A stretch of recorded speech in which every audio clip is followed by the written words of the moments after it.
Então, nós vamos estudar aí os modelos atômicos, né? Aquela historinha, né, sobre como que evoluiu o conceito, né, de átomo, o que as pessoas pensavam sobre a constituição da matéria e como é que isso aí foi modificando ao longo do tempo, né? Bom, então, o primeiro modelo atômico que a gente tem é atribuído a esses dois gregos, aí, esses dois filósofos gregos, né, que são o Demócrito e o Leucipo. Eles viveram aí, eles tiveram essa ideia deles aí entre 450 e 400 anos antes de Cristo, certo? Eles tiveram a ideia deles de modelo atômico. E eles eram filósofos, né? E naquela época, né, ali na Grécia, circulavam ideias, né, sobre partículas elementares básicas, tá? São as ideias de Parmênides. Parmênides é um outro filósofo, tá? Então, Parmênides acreditava em partículas elementares, né, partículas simples, né, que formavam as coisas, todas as coisas, inclusive na matemática, né? Quer dizer, o ponto, por exemplo, o ponto seria a partícula que forma a reta, né? Coisas desse tipo. E o Demócrito e o Leucipo levaram essa ideia, né, do Parmênides para o campo da matéria e concluíram, então, que a matéria, né, seria formada de pequenas partículas indivisíveis, né?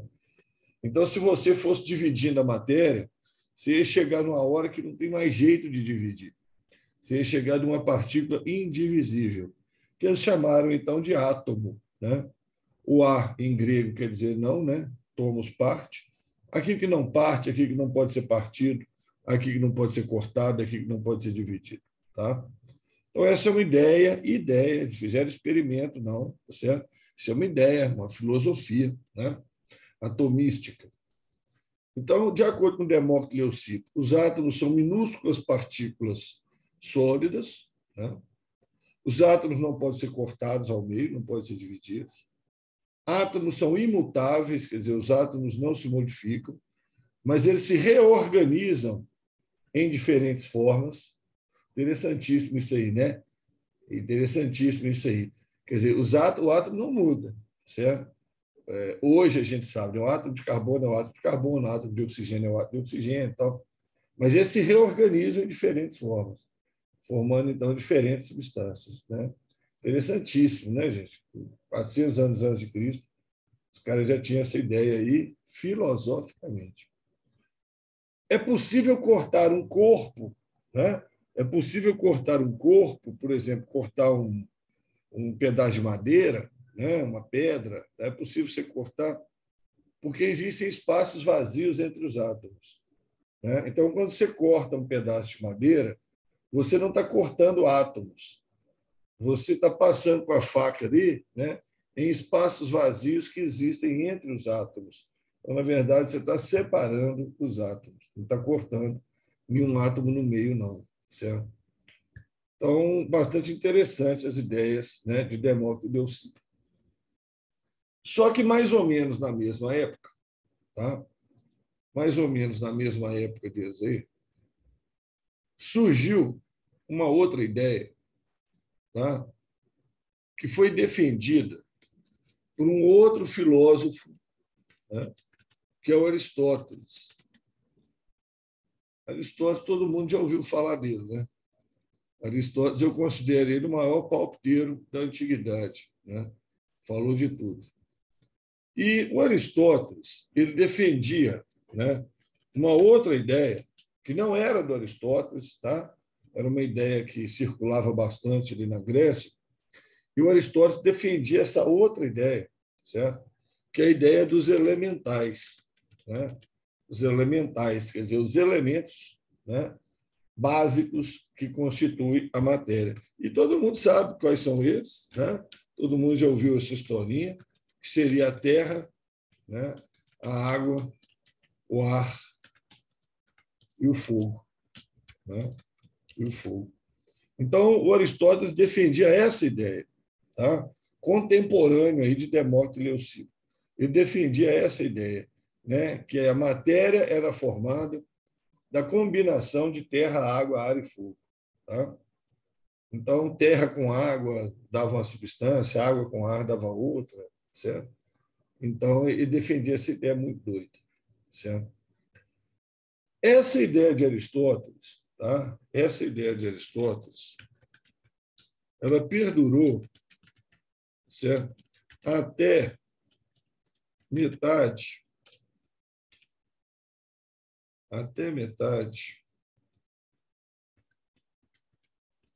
um pouquinho mais da metade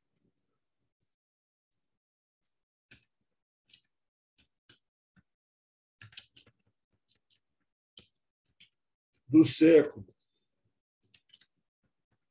XVIII, tá? 1760, 1770, por ali, certo? Então, essa ideia de Aristóteles ela perdurou até essa época, tá? Quando um outro sujeito, né, demonstrou, certo? Demonstrou que o Aristóteles estava errado, tá? Um outro sujeito demonstrou aí que estava errada essa ideia de Aristóteles, tá? E esse outro sujeito vocês conhecem, já ouviram falar demais, é o Lavoisier, né? O Lavoisier ele vai se dedicar a estudar as reações químicas e aí ele prova, né, durante os estudos dele, que Aristóteles estava errado, tá? Aristóteles estava errado, certo?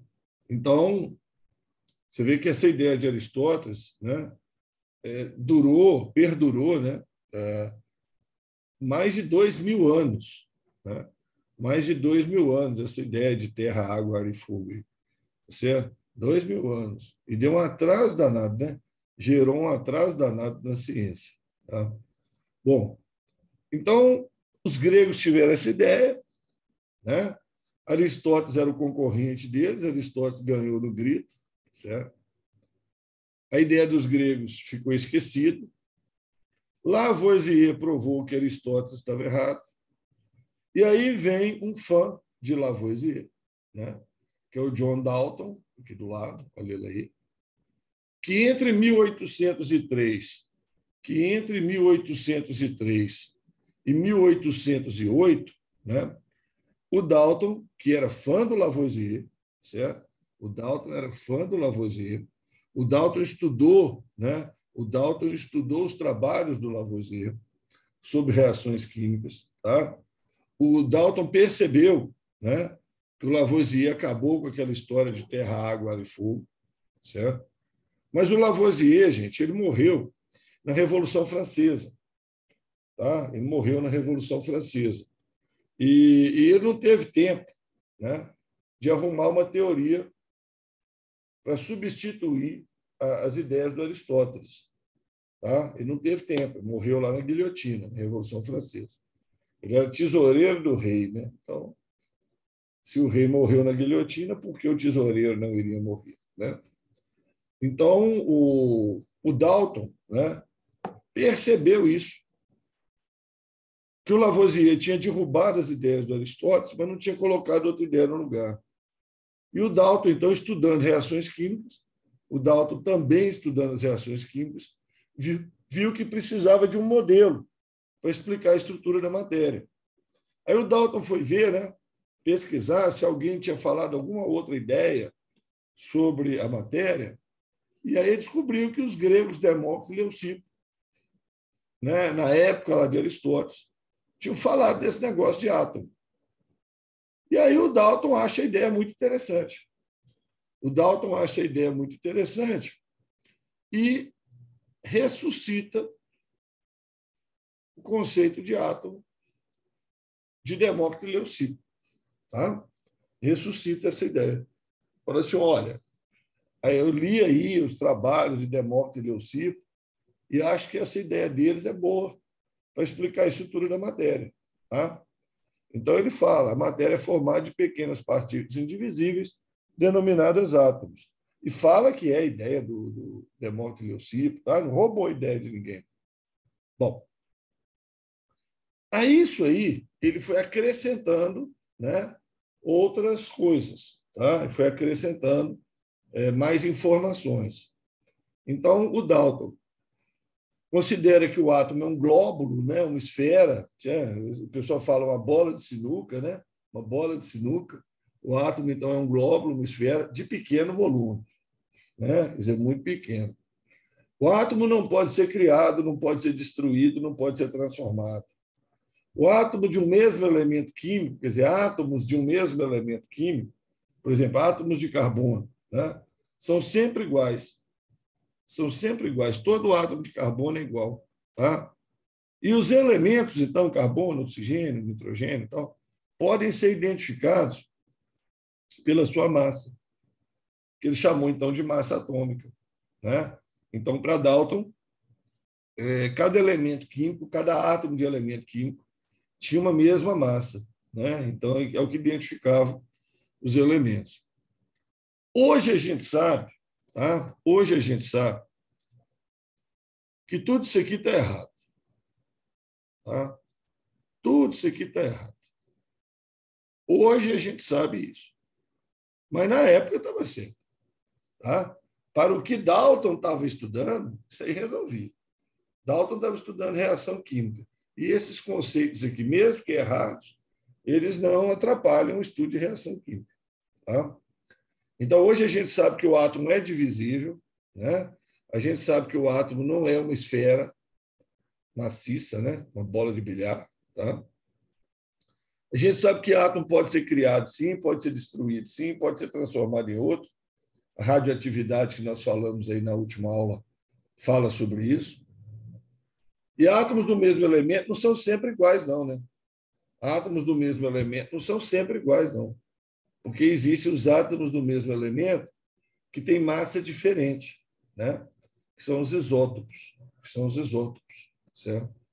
Então, tudo errado, considerando conhecimento atual. Tá? Agora, essa última coisa que ele falou aqui, ó, tá? Essa última coisa aqui, certinha até hoje. Tá? Certinha até hoje. Dalton estava estudando reação química e aí, no que diz respeito à reação química, ele acertou que foi uma beleza. Tá? Toda reação química é união, separação de átomos. Toda reação química, os átomos se separam, depois se ajuntam em novas combinações. Certo? Se ajuntam em novas combinações. Isso aí está certo até hoje. Tá? O Dalton, gente, ele é famoso também porque ele inventou símbolos para os elementos. Tá? Mas não é o símbolo igual você tem hoje, H de hidrogênio, C de carbono, K de potássio. Não. Símbolos na forma de desenhos. Tá? Então, aqui, ó, isso aqui seria o hidrogênio. Né? Isso aqui seria o hidrogênio. Isso aqui seria o nitrogênio, carbono, oxigênio, o enxofre, o fósforo, o alumínio, né? O sódio, o potássio, o cobre, o chumbo. Tá? E esses elementos, então, podiam se combinar. Só que nessa hora aqui ele errou um bocado, né? Nessa hora aqui ele errou um bocado. Certo? Então, por exemplo, água, né? Água. Certo? A água, que ele chamou, né, de HO, né? Aqui é um H e um O. Né? A própria amônia, HN. Né? Então, assim, ele errou muito naquelas proporções. Né? Naquelas proporções ele errou bastante. Tá certo? Então, né, assim, passou perto, né? Mas ainda faltava, né, algum conhecimento ainda. Tá? Mas bem bacana aí, né? Propôs que o ácido sulfúrico seria assim, a potassa de alumínio, né? Que é um óxido de alumínio e potássio, seria desse jeito, certo? E aí propôs um tanto de coisa. Mas errou um bocado aí também. Tá? Agora, essa última dele aqui, certíssima, tá? Inclusive, guardem isso, um conceito muito importante de reação química. Toda reação química consiste na separação de átomos e depois na união, né? Formando novas combinações. Certo? Bom, agora ele começou a estudar isso em 1803, foi estudando isso até 1808. Tá? De 1808 até o final do século XIX, né? Não mudou quase nada.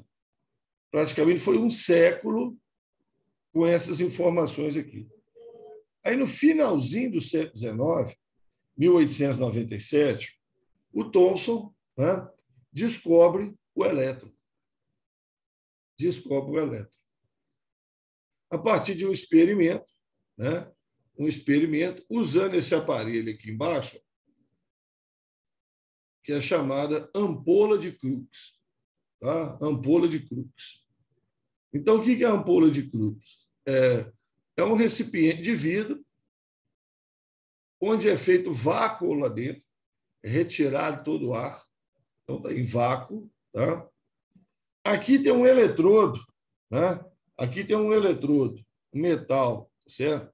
Ligado em carga negativa, né? Um terminal negativo. Tá? E aqui tem placas ligadas em terminal negativo de um lado, positivo do outro. Tá? Placa de cima negativa, placa de baixo positiva. E entre essas coisas aqui, tem esses discos, tá? Ligados em parte positiva. Em parte positiva. Tá?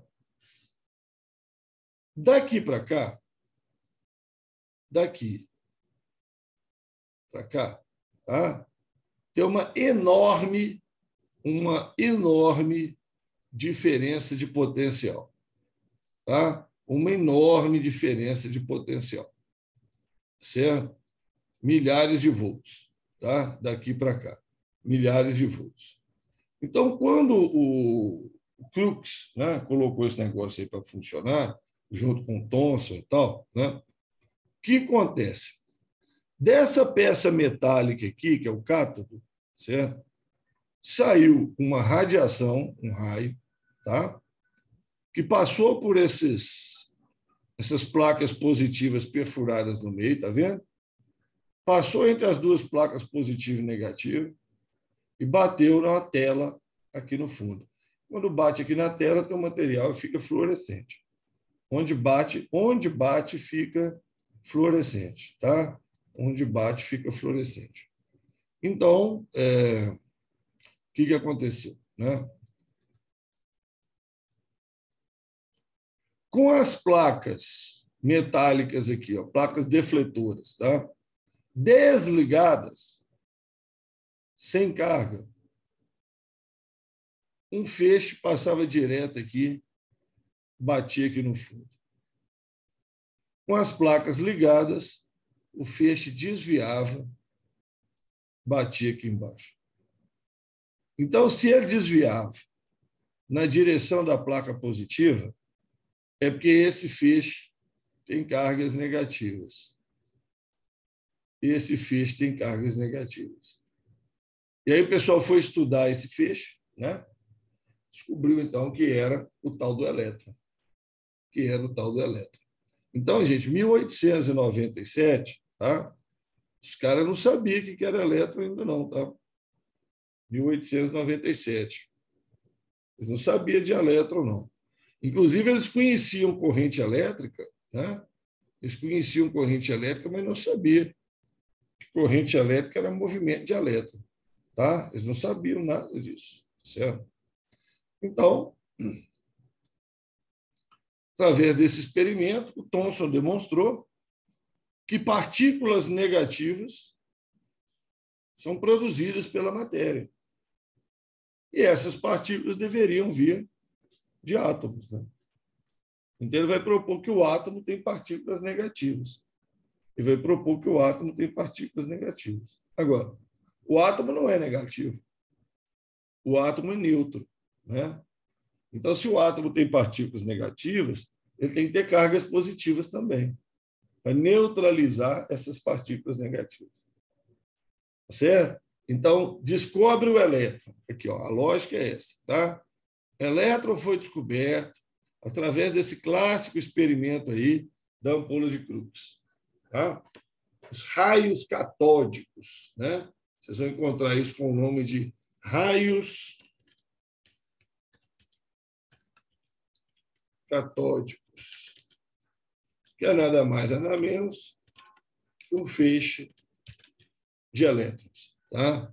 É um feixe de elétrons. Ele é produzido aqui, atraído pelas placas positivas, passa pelo furo e vai bater lá no fundo. Certo? Então, são os raios catódicos. Bom, então, se existe elétron, que é negativo, tem que existir carga positiva. Então, o Thomson pensa o átomo dessa maneira aqui. Ó. Ele vai imaginar o átomo uma esfera, igual Thomson, né, imaginava, Dalton imaginava, tá? Igual Dalton imaginava, igual os gregos imaginavam, né? Os gregos imaginavam, certo? Também minúsculas partículas sólidas, tarará, tarará, né?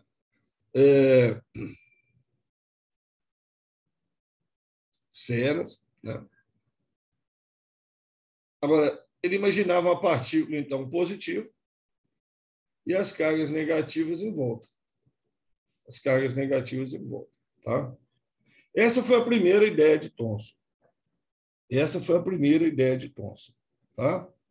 Uma esfera maciça e positiva, uma esfera maciça, tá? Maciça, não é oca não. Não é oca não, maciça. Esfera positiva. Com cargas negativas distribuídas de maneira uniforme na sua superfície. Tá? Era isso que foi a primeira ideia dele. Aí o pessoal questionou ele, né? Falou assim, Thomson, tem um trem errado aí. Né? Tem um trem errado aí. Como é que essas cargas positivas vão ficar juntas? Aí ele modificou um pouco a ideia dele e jogou alguns elétrons aqui para dentro também. Tá? Ele jogou alguns elétrons aqui para dentro, que aí o próton segura o elétrico, que segura o próton, que segura o elétrico, que segura o próton, que segura o elétrico, entendeu? Então, não espalharia, né, os prótons. Né? As prótons, não. As cargas positivas. Não chamou de próton ainda não. Tá? Bom, então, você vai encontrar as duas coisas nos livros. Você vai encontrar livro falando, igual eu falei aqui, que as cargas, né, elétricas negativas estão na superfície.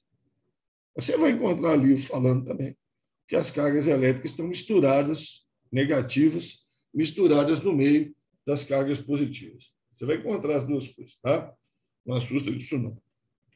Então, esse é o conhecido modelo pudim de ameixa, né? Pudim de ameixa, pudim de passas, como você quiser. Tá? Quer dizer, o pudim é o maciço, positivo, o amarelo, né? Está aí, aquele pudim amarelo, maciço, positivo, e as ameixas negativas colocadas aí na superfície dele, ou no interior dele, né? Também no interior. Tá? Esse é o modelo de Thomson, 1897. Tá? Modelo de Thomson, 1897. Agora eu pergunto para vocês, 1896, um ano antes, foi descoberta a radioatividade. Um ano antes, 1896, Becquerel descobre a radioatividade. Aula passada. 1898, Rutherford descobre a partícula alfa e a partícula beta. 1898, um ano depois de Thomson. E na hora que Rutherford descobre a partícula alfa e a partícula beta, dois estudantes trabalhavam com Rutherford, estudantes de pós-graduação, tiveram uma ideia revolucionária para testar o modelo de Thomson. Porque até então, gente, tá? Ninguém tinha testado esses modelos. Tá? Nem dos gregos, nem de Dalton, nem de Thomson. Não tinha como fazer teste. Não tinha como fazer teste. Tá? Então, imagina o seguinte, você tem enxada, picareta e pá. Tá certo? Você tem enxada, picareta e pá. As ferramentas que você tem são essas. Tá? E você quer abrir um relógio desse aqui. Ó. Você quer abrir um relógio desse para estudar. Não é para arrebentar, não. Arrebentar é fácil, né? Tem uma pedra, só resolve. Você quer estudar esse relógio. Você quer abrir ele. Ferramentas que você tem. Enxada, pá, picareta. Mas não dá. Ó. Como é que você vai estudar isso aqui? Não dá. Então, para estudar o átomo, que é extremamente pequeno, muito menor que um relógio, tá? Eu preciso de uma ferramenta que seja também muito pequena. Eu poder, entre aspas, abrir o átomo. Eu entender o que tem dentro do átomo. Tá? Então, é o que aconteceu. Tá? E ficou conhecido, então, como modelo atômico de Rutherford, tá? De 1911. E esse modelo do Rutherford, o Rutherford, é baseado na interpretação do experimento onde partículas alfa, por isso que eu gosto de falar de radioatividade primeiro. Lembra da aula passada, radioatividade? Partícula alfa, 2 cargas positivas, porque ela tem 2 prótons. 4 massas, porque ela tem 2 prótons e 2 nêutrons, né? 2 prótons, 2 nêutrons. Então, são 2 cargas positivas, 4 massas. Então, a partícula alfa é extremamente pequena, né? A partícula alfa é extremamente pequena, tá? Então, o pessoal pensou em usar, então, a partícula alfa como ferramenta para abrir o átomo, para descobrir o que tem dentro do átomo. Então, é um experimento que usa as partículas alfa bombardeando uma fina folha de ouro. Tá? Uma fina folha de ouro. Então, está aí o Ernest Rutherford, mas o experimento não é dele. Tá? Ele ganhou a fama, mas o experimento não é dele. O experimento foi idealizado e feito inicialmente por Geiger e Marsden. Geiger e Marsden. O Geiger ficou famoso depois por descobrir, né, ou montar os aparelhos de detecção de radiação, que a gente chama de contador Geiger. Né? Então, o experimento foi idealizado e realizado pelo Geiger e Marsden, mas eles não conseguiram interpretar o experimento. Eles não conseguiram. Então, a interpretação quem deu foi o Rutherford. Por isso que é chamado modelo atômico de Rutherford, experimento de Rutherford, tal, tá? Mas, na verdade, o experimento é desses dois aí. Então, o que é o experimento de Rutherford? Né? Na verdade, de Geiger e Marsden. Lembra da aula de radioatividade? Que o Rutherford pegou um tijolo de chumbo, colocou um material radioativo lá dentro para emitir radiação e descobriu a radiação alfa e a radiação beta. A radiação alfa desviava na direção da placa negativa, a beta desviava mais ainda na direção da placa positiva. Lembra disso aí da aula passada? Né? Lembra disso? Então, o experimento do Geiger e Marsden foi feito com o que eles tinham, né? Lá no laboratório de Rutherford. Tá? Esse laboratório é no Canadá, viu, gente? Esse laboratório de Rutherford é no Canadá. Está lá preservado, lá dentro da universidade. Tá? Está preservado lá como era na época do Rutherford. Tá? Para visitação. Tem um colega que já foi lá. Estava no Canadá fazendo doutorado em biologia e passeou lá no laboratório de Rutherford, me mandou foto e tal. Então, eles tinham lá o tijolo de chumbo e tinha o material radioativo, que é o polônio. Né? Material radioativo, que é o polônio. Então, pegou lá o tijolo de chumbo, o polônio, que foi descoberto pela Madame Curie, né? Buraco aqui por onde sai um feixe, né? De partículas alfa. Por onde sai um feixe de partículas alfa. Você não consegue ver a partícula alfa. Ela é minúscula, né? Você não consegue ver. Então, você usa uma tela, tá? Uma tela curva aqui, ó. Tá vendo? Isso é uma tela, mas ela é curva. Assim, pintada por dentro. Tá vendo que é verdinho aqui por dentro? Pintada com uma camada de sulfeto de zinco. Sulfeto de zinco. Quando a radiação bate no sulfeto de zinco, ele emite uma fluorescência verde. Ele emite uma fluorescência verde, bem brilhante. Tá? Gente, isso é feito no escuro, tá? No claro, você não consegue enxergar essa fluorescência. Então, na verdade, você via lá o tijolo de chumbo, o buraco, e a fluorescência verde aqui. Aí você liga os pontos, né? Aí você fazia o famoso liga os pontos. Né? Está em reta, quer dizer que está vindo lá do buraco, está vindo lá do polônio. Tá certo? feixe partícula alfa. Tá? Então, isso para começar a conversa. Isso assistiu no laboratório. Polônio é um emissor de partícula alfa que são indicadas pela fluorescência do sulfeto de zinco. Bom. Hipótese de Geiger e Marsden. O que os dois imaginaram? Eles imaginaram que o átomo seria maciço. Ou seja, eles concordavam com Thomson. Geiger e Marsden achavam que Thomson estava correto, que o átomo deveria ser maciço. Tá? Agora, a partícula alfa, ela não atravessa lá uma folha de papel, por exemplo. Você sabe que ela não consegue atravessar muitas coisas, né? Mas ela atravessa uma folha de papel. A partícula alfa atravessa uma folha de papel. Se a folha de papel é formada de átomos e a partícula alfa atravessa uma folha de papel, então essa partícula alfa atravessa átomo. É um raciocínio, né? É um raciocínio. Então, como as partículas alfa atravessam a matéria, tanto que eu tenho que proteger, né? Eu tenho que me proteger da radiação aí, ó, com um tijolo de chumbo, né? Eu tenho que me proteger aí com um tijolo de chumbo, certo? Porque elas atravessam a matéria, pode chegar até a gente, né? O chumbo bloqueia, né, a partícula alfa. Então, como a partícula alfa atravessa a matéria, então ela deve atravessar átomo. Então, se eu colocar uma folha de átomos aqui, ó, uma folha bem fina, tá? Uma folha bem fina. Porque quanto mais fina, né, menos átomos para atravessar, né? Mais fácil de atravessar. Tá certo? Então, se eu colocar uma folha bem fina aqui, as partículas alfa devem atravessar essa fina folha. Devem atravessar.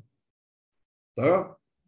E o material, gente, que a gente consegue fazer folhas mais finas é o ouro.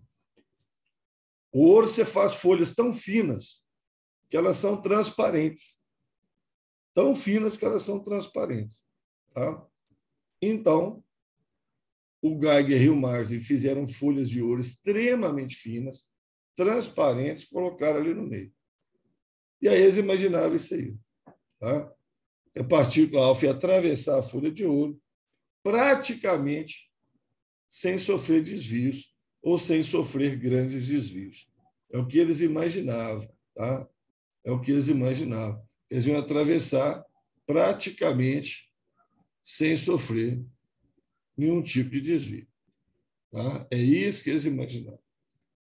Mas não foi o que aconteceu. Tá? Não foi o que aconteceu.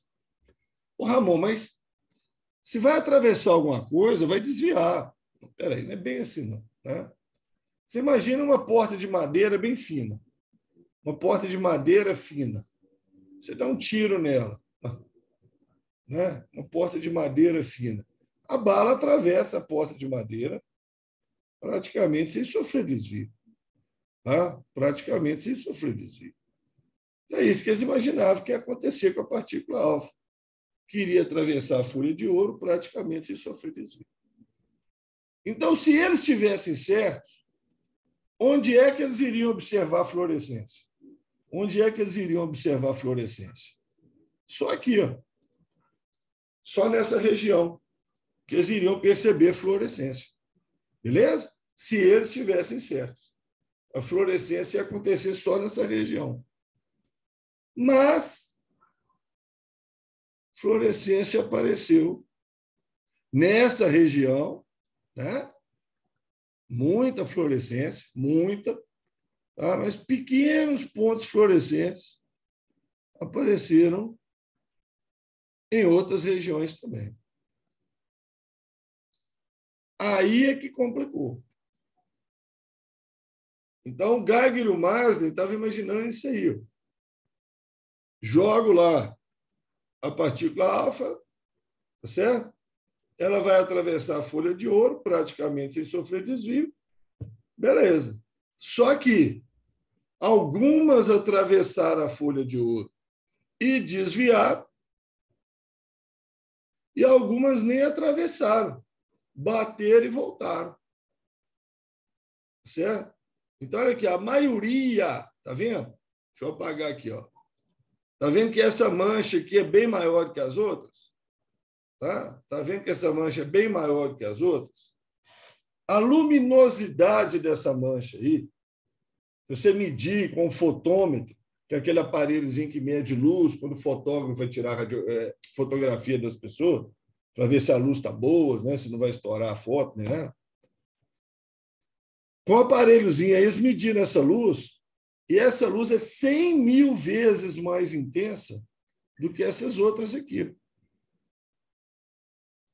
Ou seja, de cada 100 mil partículas alfa que atravessavam a folha de ouro sem sofrer desvio, uma desviava ou voltava. Uma desviava ou voltava. De cada 100 mil, uma desviava ou voltava. Então, a maioria das partículas alfa atravessou a folha de ouro sem sofrer grandes desvios. Beleza, a maioria. Mas, estranhamente, aparecem alguns pontos de fluorescência em outras regiões do anteparo, da tela. Então, aqui, né? Geiger, Riemann encosta a cabeça. E aí? E aí, companheiro? Vamos chamar o Rutherford para ver se ele explica isso aqui para nós? Vamos, né? Ô, Rutherford, dá um pulinho aqui. Aí o Rutherford chegou, esculhambou os dois, né? De cara. Né? De cara, esculhambou. Pô, vocês são alunos aqui. Como é que vocês fazem um experimento desse? Nem me conta nada. Tá? Depois vocês morrem aí, eu não estou nem sabendo. O que vocês fizeram aí? Aí eles mostraram a ideia deles, certo? Do que aconteceu. E Rutherford achou muito interessante. Rutherford achou muito interessante. Tá? Rutherford escreveu, inclusive, falando assim, que era como se eu tivesse dado um tiro, né? É como se eu tivesse dado um tiro numa folha de papel, certo? E a bala voltasse, né? Então, aquilo encucou bastante ele, certo? Agora, que informações que ele tinha, né? A maioria das partículas alfa atravessou realmente sem sofrer desvio ou sofrendo pequeno desvio. A grande maioria foi assim. Mas algumas não atravessaram ou desviaram. Poucas. Né? Então, em cima dessa coisa, ele vai raciocinar. Então, está aí. Concluiu-se que algumas partículas alfa estavam desviando e até mesmo batendo e voltando, ricocheteando na folha de ouro. Tá? Então, o que o Rutherford vai pensar? Olha só. Se o átomo fosse maciço, igual Thomson imaginou, se o átomo fosse maciço, tá? Imagina uma porta de madeira fina, né? Maciça, tá? Eu dou um tiro lá com um rifle, lá, um fuzil AK-47, tá? O que vai acontecer? Se o átomo fosse maciço e homogêneo, esperava que a partícula alfa ia atravessar as folhas de ouro sem sofrer desvios significativos. Todas, né? Iam atravessar sem sofrer desvios significativos. Pode desviar um pouquinho? Pode, 10%. Tá? Pode desviar um pouquinho. Mas o que se imaginava era isso aí. Não ia sofrer desvio significativo. Mas sofreu, né? Mas sofreu. Então, o que o Rutherford imaginou? Imagina a porta de madeira de novo, e você vai dar um tiro na porta de madeira. Tá? Você tem uma porta de madeira ali de 1,5 centímetro de espessura, uma madeirinha leve, pinheiro, por exemplo, madeira de pinheiro, levinho, fácil de atravessar. 1,5 centímetros. Se eu dou um tiro lá, eu imagino que a bala vai passar direto. Mas se a bala bate e volta, aí eu imagino que essa madeira não é só madeira, não. Eu imagino que tem alguma coisa no meio dessa madeira onde a bala desviou. Eu imagino que tem alguma região ali que a bala desviou. Agora, como a grande maioria não desviou, Só poucas desviaram, essa região é muito pequena. Então, o Rutherford vai imaginar isso aqui, ó, tá? Que o átomo não deve ser maciço. Partícula alfa devem estar desviando ou ricocheteando em algo muito pequeno e denso. Algo muito pequeno e denso. Quer dizer, a maioria está passando direto. A maioria vai passar direto. Entendeu? Mas algumas vão pegar uma parte muito pequena, vão desviar. Ou vão pegar a parte muito pequena e ricochetear. E outro detalhe, algo muito pequeno, denso e positivo. Por que positivo? Porque se fosse negativo, a partícula alfa ia grudar lá, ué. A partícula alfa não é positiva? A partícula alfa não é positiva? Então, se essa região fosse negativa, a partícula alfa ia grudar, ia ficar lá, está desviando, está sendo repelida. Então, essa região deve ser positiva. Então, ele vai imaginar que o átomo tem uma pequena região central, muito pequena, muito densa. A partícula alfa não consegue atravessar, muito densa, tá? E positiva. E o resto? Espaço vazio, com elétrons girando em volta dessa região central. E aí sai, então, a ideia do modelo atômico de Rutherford, de 1911. Importantíssimo aqui, viu? Tudo isso aqui. Toda massa e carga positiva do átomo, se concentram numa região central muito pequena, denominada núcleo. O núcleo. A grande descoberta de Rutherford. O núcleo. E em torno do núcleo giram partículas negativas em alta velocidade. Ou seja, a eletrosfera. Então, o átomo de Rutherford ele tem um núcleo e a eletrosfera. E entre o núcleo e a eletrosfera, a maior parte do volume do átomo é espaço vazio. Então, gente, partícula alfa que vem no espaço vazio, ela passa direto. As que batem no núcleo, ricocheteio, aliás, para lá, ricocheteio ou desvio. Tá certo? Então, ele chega na conclusão através do experimento, através do resultado experimental. A maioria passou direto, poucas desviaram. Das poucas que desviaram, trombaram com uma coisa muito pequena, densa, positiva, o núcleo. A maioria passou reto, nada as impediu, espaço vazio. Agora, como o átomo tem parte positiva e negativa, a parte negativa, que são os elétrons, tem que estar girando em alta velocidade em volta do núcleo. A vez não pode ficar parado. Você ficar parado e cai no núcleo. O núcleo puxa ele, certo? E ele puxa o núcleo também, certo? Então, esse é o modelo de Rutherford. Tá? Estava tudo muito bem, né? Estava tudo muito bem, tudo muito legal. Aí Rutherford fala isso aqui, ó. Os elétrons descrevem órbitas fixas e definidas. Os elétrons descrevem órbitas fixas e definidas. Aí é que deu confusão. Tá? Estava tudo bonitinho. Na hora que Rutherford fala que o elétron tem uma órbita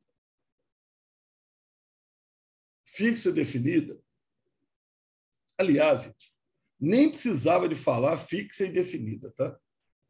Órbitas são fixas e definidas. Órbita é uma trajetória que não muda. Tá? Então, a Terra em volta do Sol é uma órbita. A Lua em volta da Terra é uma órbita. Tanto que eu consigo calcular que daqui a 100 anos vai ter um eclipse não sei que hora da noite. Certo? Porque a órbita não muda, ela é fixa e definida. Então, na hora que Rutherford fala isso, deu uma confusão danada. Por quê?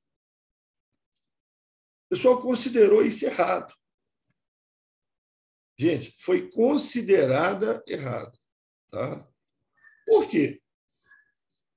Porque a física de então, a física que existia até então, chamada física clássica, tá? Dentro da física clássica, gente, é a física que vocês estudam. A maior parte da física que vocês estudam é a física baseada nas leis de Newton. Física newtoniana. Tá? É a física newtoniana.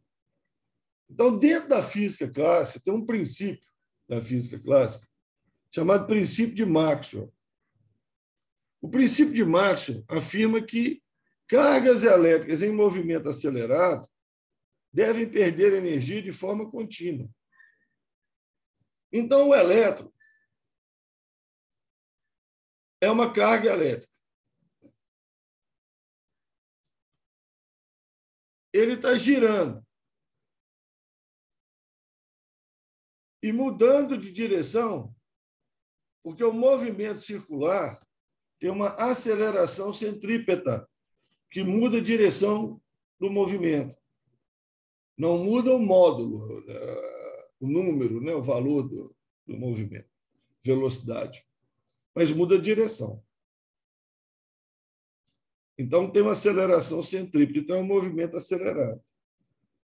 E toda partícula carregada, eletricamente carregada, eletronegativo, em movimento acelerado, perde energia. Se perde energia, perde velocidade. Se perde energia cinética. Se perde energia, perde velocidade. Tá? Porque velocidade tem a ver com energia cinética. Vocês lembram a fórmula de energia cinética na física? Vocês lembram a fórmula? Energia cinética é igual a mv ao quadrado sobre 2.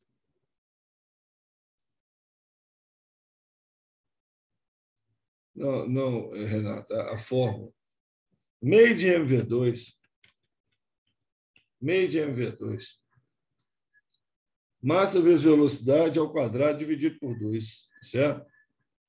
Então, se você diminui a energia, você diminui a velocidade ao quadrado. E se você diminuir a velocidade, o elétron, uma hora, vai cair no núcleo. Então, ele vai aproximando o núcleo. Olha aqui, ó. Ele vai fazer uma espiral. Ele vai perdendo energia, perdendo velocidade, o núcleo está atraindo ele, aí uma hora ele cai no núcleo. Então, o pessoal achou que o modelo de Rutherford estava errado, tá? Porque o átomo seria instável. O átomo seria instável. Tá? O átomo seria instável. Certo? O átomo seria instável. Tá? Então, não poderia essa órbita ser fixa. Né? Se é instável, se ele cai lá dentro. Tá? Então, não poderia ser fixa. Tá? A Rafaela está perguntando de onde os elétrons tiram energia para descreverem sua órbita. Ô, Rafaela, é uma trajetória no vácuo, né? É uma trajetória no vácuo, igual a Terra em volta do Sol, mesma coisa, tá? Então, quer dizer, qualquer desequilíbrio, né, inicial de energia, né, geraria esse movimento, tá? Geraria esse movimento e nada para esse movimento porque não tem atrito, tá? Porque não tem atrito. Então, qualquer perturbação energética geraria esse movimento para um lado ou para o outro, tá? Agora, parado ele não pode ficar, né? Porque se ficar parado, ele cai no núcleo. Ou se a Terra ficasse parada, ela ia cair no Sol, né? Ela ia cair no Sol, atraída pela gravidade do Sol. Tá? É uma perturbação energética a qualquer momento. Mas, assim, ele não fica gastando energia direto, porque não tem atrito. Entendeu? Não tem atrito, ele não gasta energia para fazer esse movimento. Tá? Então, não tem uma força. Força igual a massa vezes a aceleração, né? Segunda lei, né? A primeira lei é a segunda lei, força, massa, aceleração. Primeira, né? Força igual a massa, aceleração, né? Física, meu amor, né? Força igual a massa, aceleração. Primeiro, a inércia. Eu sei que a inércia, força, massa, aceleração e ação e reação, né? São as três leis. Bom, então isso aqui criou uma confusão danada, tá? Isso aqui criou uma confusão danada, né? O Rutherford apelou, certo? O Rutherford apelou, falou assim, olha, eu acho que o elétron escreve órbita fixa definida, tá certo? Eu acho que é órbita fixa definida. Eu acho que esse trem que vocês estão falando não dá certo, não. Aí o que acontece? Aí vem um outro sujeito, né? Niels Bohr, 2 anos depois, vem o Niels Bohr, e o Niels Bohr vai estudar o quê? Né? O Niels Bohr vai estudar o quê? O Niels Bohr vai estudar isso aqui que deu problema. Tá? O Niels Bohr ele vai se concentrar nisso aqui. Ó. É onde deu problema. Ali em cima ninguém teve problema. Ali todo mundo achou legal. Tá? O problema estava aqui embaixo. Então o Bohr vai tentar resolver esse problema. Qual o problema? Qual o problema? O elétron perde energia ou não perde energia? O elétron perde energia ou não perde energia? Esse é o problema. Tá? Então, Bohr vai tentar esclarecer esse problema. O resto ele concordava com tudo. Tanto que, inclusive no programa do Enem, fala-se em modelo Rutherford-Bohr. Tá? Porque a maior parte do modelo de Rutherford é mantido no modelo de Bohr. Só muda essa parte dos elétrons. Tá? O núcleo, o espaço vazio, mantém-se no modelo de Bohr. Tá? Por isso que fala modelo Rutherford-Bohr. Bohr concentrou seus estudos, então, na emissão de energia pelos elétrons, né? Ou pelos átomos. Né? Se os elétrons dos átomos eram capazes de emitir energia. Certo? Aí ele vai concentrar os estudos dele nisso aí. E ele vai estudar, então, espectro luminoso. O que é um espectro? Espectro é a decomposição da luz, né? Um arco-íris. Tá? Então, átomos emitem luz. Tá? Emitem luz. Átomos emitem luz. Certo? Em diversas situações. Tá? Emitem luz. Um exemplo manjado, para você entender isso, tá? Sem precisar recorrer a coisa mais complicada, imagina o seguinte, você tem lá um arame de ferro. Você põe no fogo. Bastante tempo. Na hora que você tira, ele está vermelho, está emitindo luz vermelha. Ele está emitindo luz vermelha, não é? Está emitindo luz vermelha. Então, é o átomo de ferro ali que está emitindo luz. Então, o Bohr pegou o gás hidrogênio. Quando a gente pega um gás e dá uma descarga elétrica nele, o gás emite luz. O gás, quando sofre uma descarga elétrica, ele emite luz. Aí pegou essa luz, passou por um prisma e fez o espectro, o arco-íris. E obteve um espectro descontínuo. O que é espectro descontínuo? O que é um espectro descontínuo? Então, para entender o que é um espectro descontínuo, você tem que entender primeiro o que é um espectro contínuo. Um espectro contínuo é que você tem uma cor mudando gradualmente para outra, igual acontece no arco-íris. Você tem o vermelho, vermelho alaranjado, aí você tem o laranja. Aí você tem o laranja amarelado, aí você tem o amarelo. Aí você tem o amarelo esverdeado, aí você tem o verde.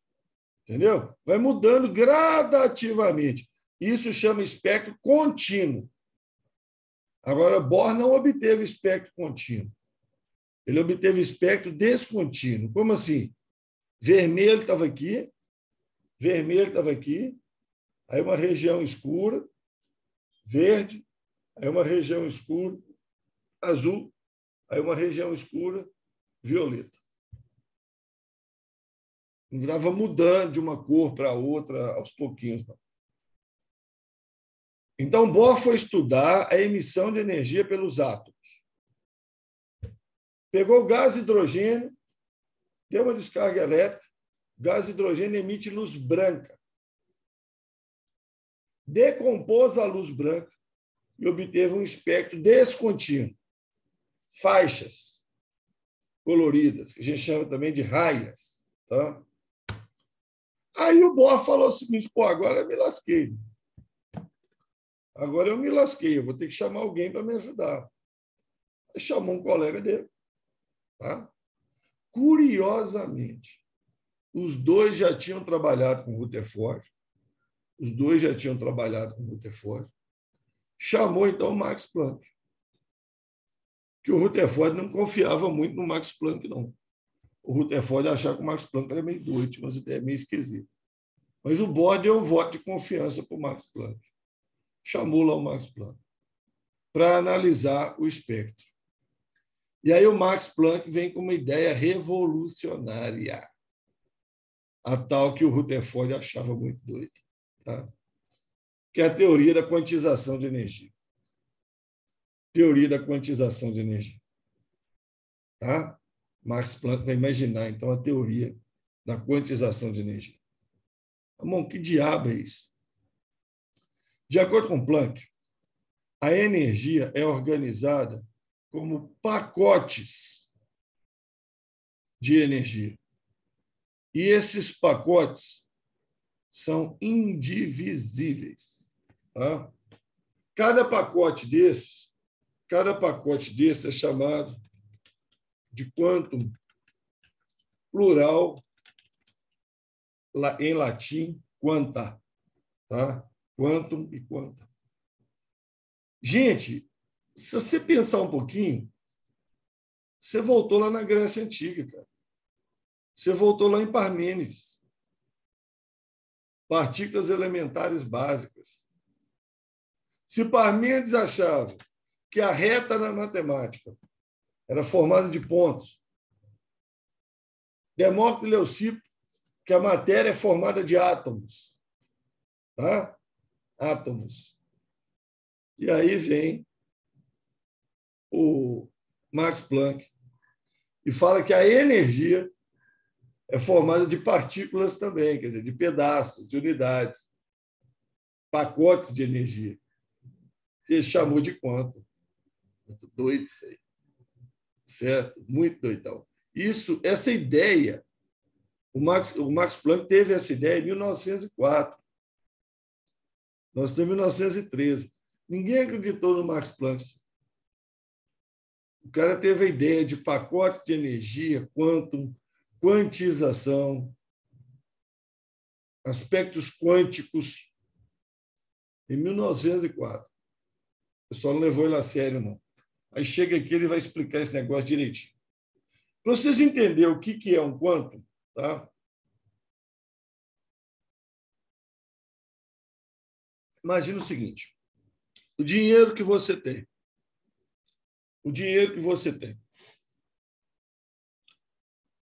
Em reais, tá? A unidade de dinheiro aí, os reais. Qual que é a menor unidade do real, da moeda real? Qual que é a menor unidade do real?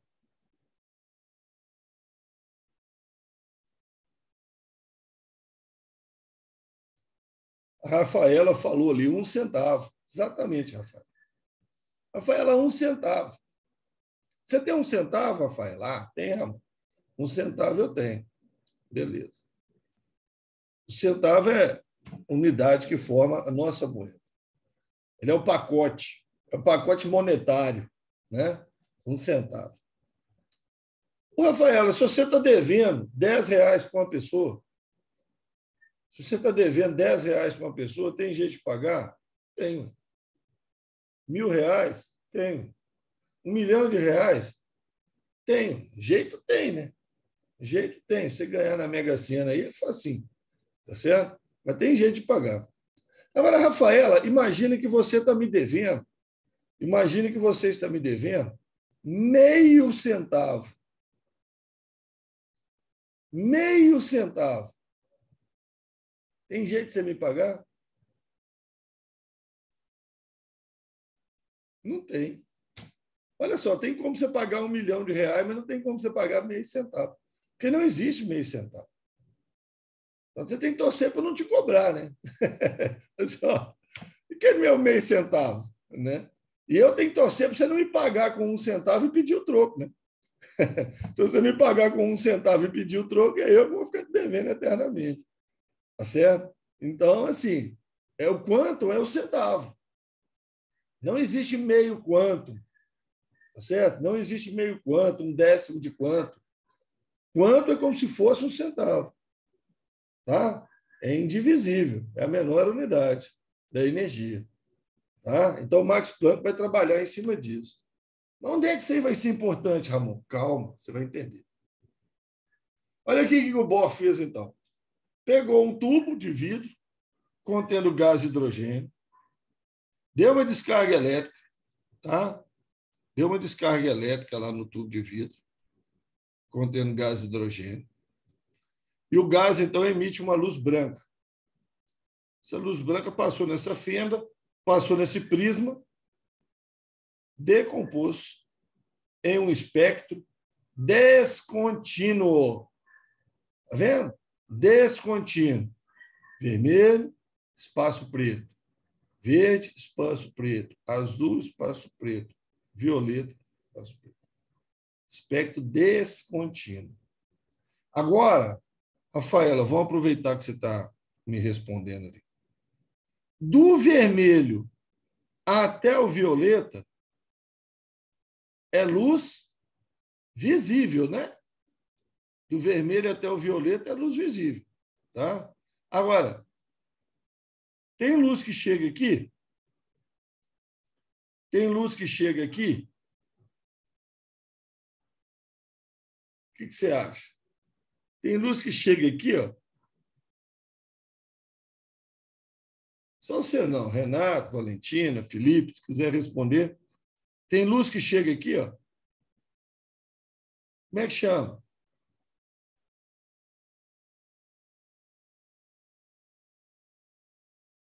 É luz que você não enxerga.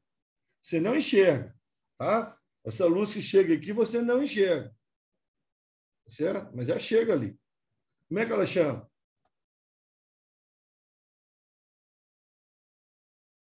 Infravermelho. É o infravermelho, que é associado com fontes de calor. Tá? E a que chega aqui? Agora ficou fácil, né? Se lá é o infravermelho, aqui é qual?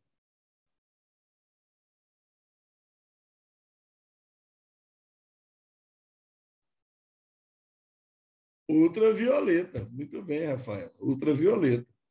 Né? O infravermelho bate lá e o ultravioleta bate aqui. Inclusive, caiu isso no Enem. Isso é física, né? Isso é física, tá? Mas caiu isso no Enem, perguntando sobre o infravermelho, se eu não estou enganado. Tá? Bom, mas o espectro que ele analisou foi o espectro visível, de 4 raias. De 4 raias. Né? Então, isso aqui é uma raia espectral. Tá? Então, olha aqui, ó. Olha aqui em cima, não esquece aqui embaixo, esquece aqui embaixo. Olha aqui em cima. O espectro do hidrogênio, formado de 4 raias. Tá? Esse númerozinho aqui é o comprimento de onda, tá? Em angstrom. Angstrom é 10 a menos 10 do metro. Tá? 10 a menos 10 do metro. Então, o espectro do hidrogênio tem uma luz vermelha de 6.566 angstrom, uma luz verde de 4.861, uma azul de 4.340 e uma violeta de 4.101. Comprimento de onda, gente. Comprimento de onda. Tá certo? Daqui até aqui. Medido em angstrom. Tá? Angstrom. O que é isso, Raul? Angstrom. Conhece angstrom, não? Angstrom. No caso, angstroms, né? Símbolo do angstrom é um A com uma bolinha em cima.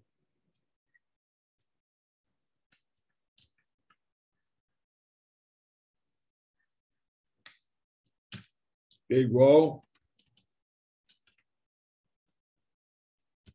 a 10 a menos 10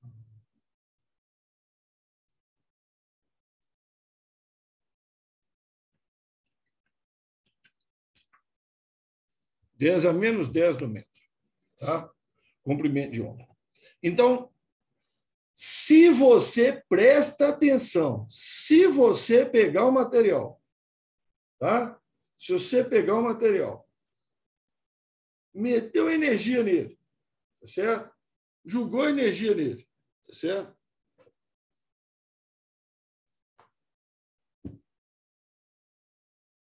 Eu tenho aqui, mas, né? Caiu tudo. Olha que beleza. Se eu põe energia na lâmpada aí, está emitindo luz? Está emitindo luz? E eu pegar essa luz e fazer ela passar pelo espectro, tá? Fazer essa luz passar pelo prisma, eu vou obter um espectro. Tá? Eu vou obter um espectro. Se a luz passar pelo prisma, eu vou obter um espectro. Tá certo? Se nesse espectro tiver essas 4 barras, é porque essa luz é do hidrogênio. Essa luz é do hidrogênio. O gás que foi estimulado, o gás que foi excitado, é o gás hidrogênio. Já ouviram falar em lâmpada a vapor de mercúrio? Era muito usado na iluminação. Hoje já está usando LEDs, né? Está usando também muita lâmpada a vapor de sódio. Daqui da minha janela mesmo eu vejo um monte de lâmpada a vapor de sódio, que é a lâmpada amarelinha, né? Dos postes. Tá? A lâmpada vapor de mercúrio é branca, luz branca, era mais usada antigamente, certo? Foi trocando para de sódio, agora está passando para LED, né? Mais barato também, mais econômico, né? Então, isso aqui é a luz do vapor de mercúrio.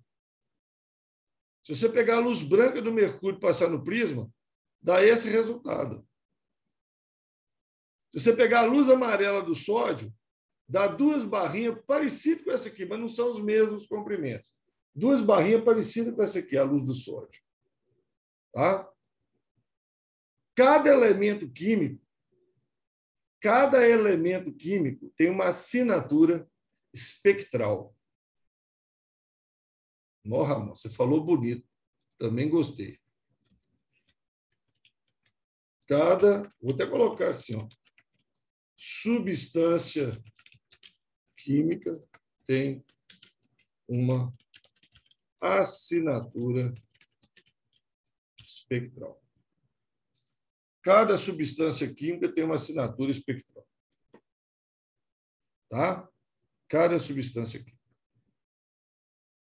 Inclusive, uma coisa interessantíssima. Nós estamos falando de átomo, né? Nós estamos falando de átomo. O átomo é, ó, minúsculo, né? Você pega uma estrela que está lá no céu, lá na constelação do Pato Manco, lá no céu.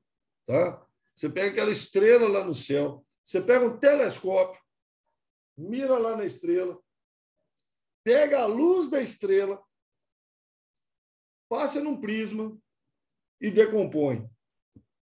Você decompõe a luz da estrela no prisma. Se nessa decomposição, vai dar um tanto de barrinho. Vai dar um tanto de barrinho. Tá certo? Se no meio dessas barrinhas tiver exatamente essas 4, com esses comprimentos de onda aqui, ó, existe hidrogênio naquela estrela. Se tiver essas aqui, ó, no meio de um tanto de outras, mas tiver exatamente essas, todas essas, existe mercúrio naquela estrela. Ou seja, na hora que o cara falar com você assim, ó, tá, Renato, o cara chega para você e fala assim, ó, Renato, lá na estrela lá, Alfa, da constelação do Centauro, né, Alfa Centauri, lá tem hidrogênio. Aí você fala, como é que você sabe? Você já foi lá? Não, eu não fui lá, mas a luz de lá veio até mim. E pela luz, pelo espectro, eu sei a composição química daquela estrela. Doido demais, porque a gente está falando de átomo, cara. E, ao mesmo tempo, estamos falando de estrela, de universo. Isso é muito loucão. Tá? Então, o Bohr foi o primeiro cara a estudar isso. E aí ele pegou esse resultado, interpretou e chegou no modelo atômico dele. Ah, Ramon, ele fez igual o Rutherford. Ele fez igual o Rutherford. Ele imaginou que se desviava. Igual o Rutherford, exatamente. Aí, então, como é que ele fez? Não, aí nós não vamos fazer o mesmo caminho, não. Porque aí nós vamos precisar de mais de 2 aulas, tá? Para a gente explicar o caminho que o Bohr fez. Então, nós vamos fazer o contrário. Tá? Com o Bohr, nós vamos fazer o contrário. Certo? Nós vamos pegar as conclusões do Bohr e vamos relacionar essas conclusões, tá? Nós vamos relacionar essas conclusões com o experimento que ele fez. Tá? Nós vamos relacionar as conclusões com o experimento. Tá bom? Certinho? Então, a conclusão mais importante, né, de Niels Bohr: os elétrons não possuem todos a mesma energia. Conforme a energia que eles têm, eles estão distribuídos em níveis, primeiro nível, segundo nível, terceiro nível, em torno do núcleo. Ah, pode existir qualquer nível, um nível aqui no meio, um nível aqui? Não. Apenas alguns valores de raios de órbitas é que são possíveis. Não é qualquer valor, não. Tá? Existem valores que são determinados por fórmulas, né, que o Bohr determinou por fórmulas aí e tal. Certo? Agora, a questão-chave. O elétron emite energia? O elétron só emite energia quando ele passa de nível mais energético externo para nível menos energético interno. Então, aqui, ó, o elétron ele ganha energia, aqui ele vai perder. Está no primeiro nível. Ó. Ganhou energia, vai para o nível mais externo. Está cheio de energia. Agora ele vai perder energia. Aí ele volta para o nível mais interno. Aí ele ganha energia, vai para o mais externo. Quando é que ele vai emitir energia? Agora, ó, perdeu energia quando passa de um nível mais externo para um nível mais interno. Certo?